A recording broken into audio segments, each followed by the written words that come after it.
Good evening, my friends. This is Paul, and tonight, to continue my trend of Rest in Peace Wii U videos, I'm going to be talking about my top 10 favorite uses of the Wii U GamePad. It was quite unfortunate that the main controller of Nintendo's big new successor to the Wii was such a missed opportunity by most of the games. A lot of people felt that the thing was too big and bulky and couldn't see how a next generation Nintendo game could function with a thing like that. Thankfully, I found 10 games that managed to make really good use of it, even if it's not quite what you think. Remember, this will be based on my opinion and also the overall integration of the gamepad into the game and or my enjoyment of the game as a result of the gamepad. So without further ado, let us begin. Number 10, we have New Super Mario Bros. U. Why is it number 10, you ask? Because it's kind of boring in concept. Really, the only thing the gamepad player can do is tap the screen to make blocks appear, which can either help or hinder the player that's controlling the jumping people on the screen. But that also leads to a ton of fun. My sister and I had a blast either blocking each other's path or helping each other reach the star coins. And it was also nice that the game could theoretically have split-screen multiplayer. It's a shame that couldn't have been integrated better into multiplayer mode, but hey, better than nothing, right? Number 9 is Splatoon. It's kind of hard to describe the gamepad functionality in the game when most of the action is taking place on the TV. But seeing as I mostly played the single-player mode, it really helped when you got these large, sprawling areas and you're in need of a map. So having that handy guidance without needing to pause the game every couple of seconds, which unfortunately Super Mario Odyssey doesn't have that luxury, that was a big deal for me, and so that's why I'm putting it on this list. Number 8. Has there been a Wii U game on these series of videos that hasn't featured The Legend of Zelda Breath of the Wild? Well, guess what? It gets the number 8 spot. Now, a lot of people could argue that Breath of the Wild really did not use the gamepad to its full potential.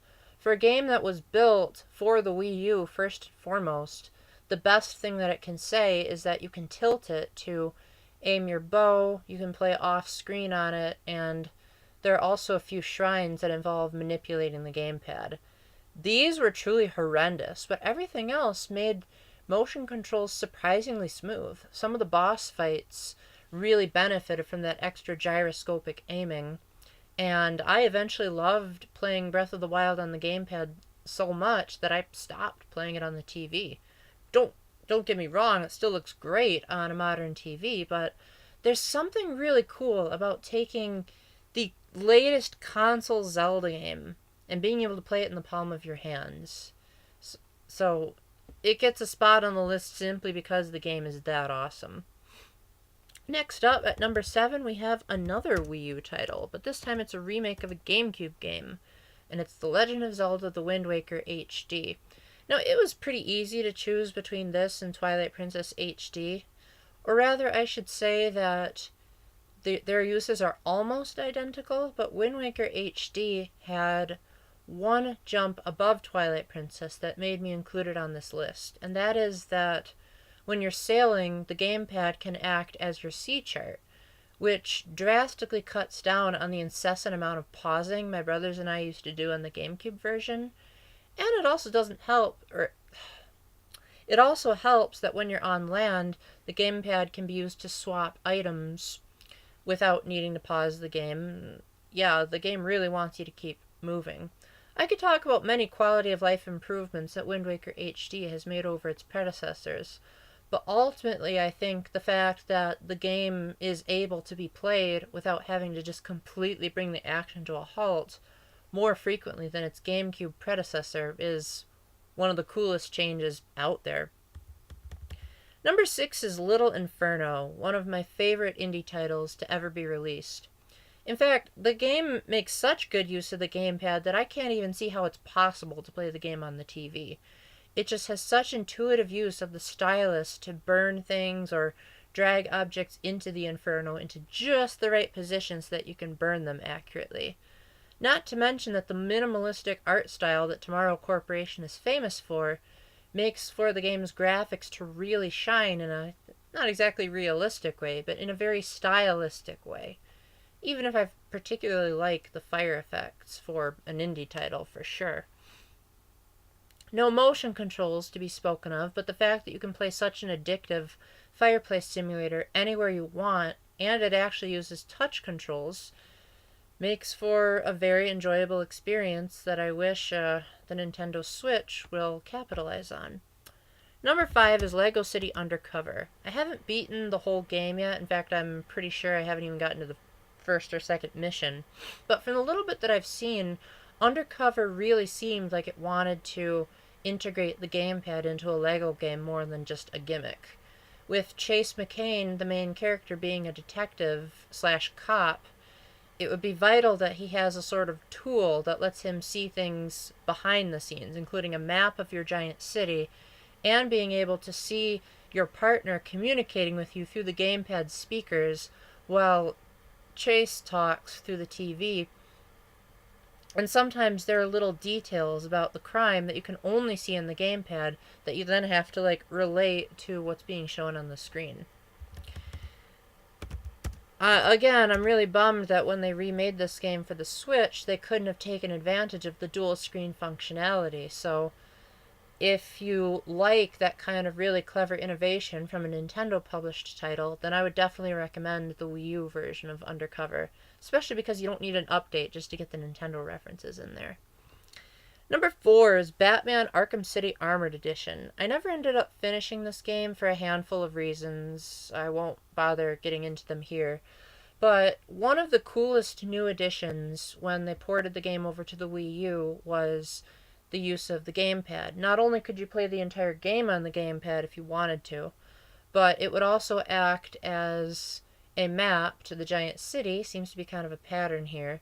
But you could also use the touchscreen for various other tasks. Now, I didn't get far enough in the game to fully appreciate it, but things like hacking or switching out your gear on the fly is definitely way easier than it appeared to be in the previous consoles. Number 3 is Star Fox Zero. This game makes the list by this one piece of dialogue alone as soon as I started up the game, and that's, "You need to turn up the volume on your Wii U GamePad."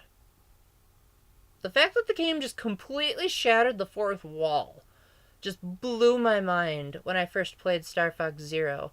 And while it may have a divisive control scheme that certainly takes getting used to, with Fox's cockpit view being on the gamepad and the TV screen having a more traditional Star Fox view, I still found that if I were to sit down and play the game more, I would think that this is a very ingenious concept alone that just not enough people have realized to its full potential.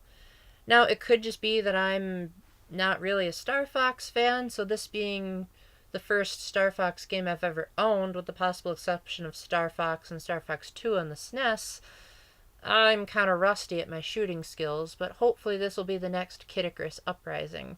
And the music is phenomenal, so that could give me another excuse to try out this unique experience on the Wii U. Number 2 is, surprise, surprise, Nintendo Land, a game that was the Wii U's version of Wii Sports to showcase what the gamepad was capable of. And for the most part, it succeeded. Some of the experiments that they tried were a little bit on the wonky side, like controlling F-Zero with the gamepad pointed upright and tilting it like that. Seemed odd at first, but it allowed for more of an overhead view of the upcoming obstacles of the track. It also made for some of the most clever mini-games I've ever seen, like Luigi's Ghost Mansion, where the person on the gamepad sees the ghost, and the people with the Wii remotes have to use their Wii remote's rumble to sense the ghost's presence, which is kind of a nice foreshadowing to the Switch's HD rumble.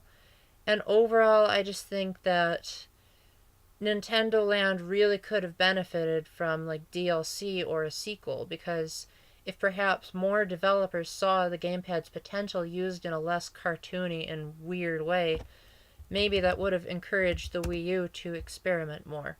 Thankfully, we have one more item on this list that does an even better job, and that is Super Mario Maker. I may not be the best person to talk about this because I have yet to make a level, and the one level I tried to make was just too advanced for the game to be able to handle. Yeah, I know that's saying something given how many options you get. But from what I have seen and from just fiddling around with the level editor to attempt to make something, I like how really precise the difference between a tap, a slide, and a shake is with the stylus. If I wanted to shake an object to turn it into something else, I've very rarely had trouble with the gamepad registering my movements. With the built-in um, with the built-in scanner for the amiibos, it was easy for me to add new amiibo figures to the 8-bit levels, which I can't get enough of those guys, and that's why I'm replaying the 100 Mario challenge a little bit too much whenever I have some free time in the living room.